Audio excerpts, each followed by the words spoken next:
আজকে আমরা সোনামুড়া থানা এবং আমাদের যে ওয়ান ব্যাটালিয়ন বিএসএফ আছে, আমরা জয়েন্টলি একটা অ্যাম্বুশ অপারেশন করি। এটা আমাদের সোনামুড়া থানার অন্তর্গত ইউএনসি নগর যে ওয়ার্ড নাম্বার ২ ইন্দু বাংলা বর্ডার ফেন্সিং এর পাশেই।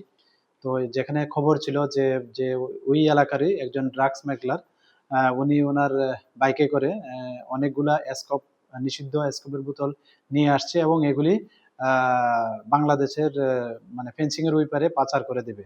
তো এই খবর পাওয়া মাত্রই আমরা একটা অ্যাম্বুশ বসি ওই এলাকাতেই।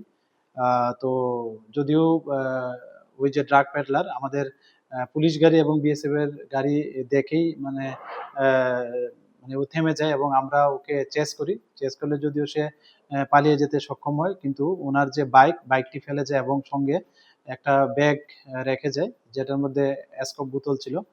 তো সঙ্গে আমরা এগুলি যে সমস্ত আইনি পদ্ধতি মেনে এই যে বাইক এবং এটার মধ্যে দেখা গেল যে স্কোপের বোতল টোটাল 25টা আমরা যখন কাউন্ট করি। তো এগুলি সমস্ত আইনি পদ্ধতি মেনে অন দ্য স্পটেই সিজার করা হয়। সঙ্গে এক্সিকিউটিভ ম্যাজিস্ট্রেটও ছিলেন। তো এ নিয়ে আমাদের সোনামুড়া থানাতে একটা এনডিপিএস দ্বারাই মামলা নেওয়া হয় এই ড্রাগ স্মাগলার এগেনস্টে। আর আমরা দেখছি যে এটার সঙ্গে আরো কে যুক্ত আছে। তো যাদেরই আমরা আরো যুক্ত থাকার প্রমাণ পাওয়া যাবে, আমরা তাদের এগেনস্টেও যা লফুল অ্যাকশন নেওয়ার আমরা নেব। আর এটা মানে 100% যে উনি এটা বাংলাদেশে পাচারের উদ্দেশ্যেই মানে ওইখানে এনেছিলেন যে ড্রাগ স্মাগলার। কারণ আমরা আরো এ নিয়ে ২ দিন অ্যাম্বুশ বসেছিলাম। যদিও উনি পালিয়ে যেতে সক্ষম হয়ে যায় ২ বারই, আর ৩য় বারে আমাদের সাকসেস এসেছে। তো আমরা দেখছি এটার পেছনে আরো কারা যুক্ত আছে এবং যারাই যুক্ত থাকবেন আমরা অবশ্যই তাদের এগেইনস্টে লফুল অ্যাকশন নেব। Thank you.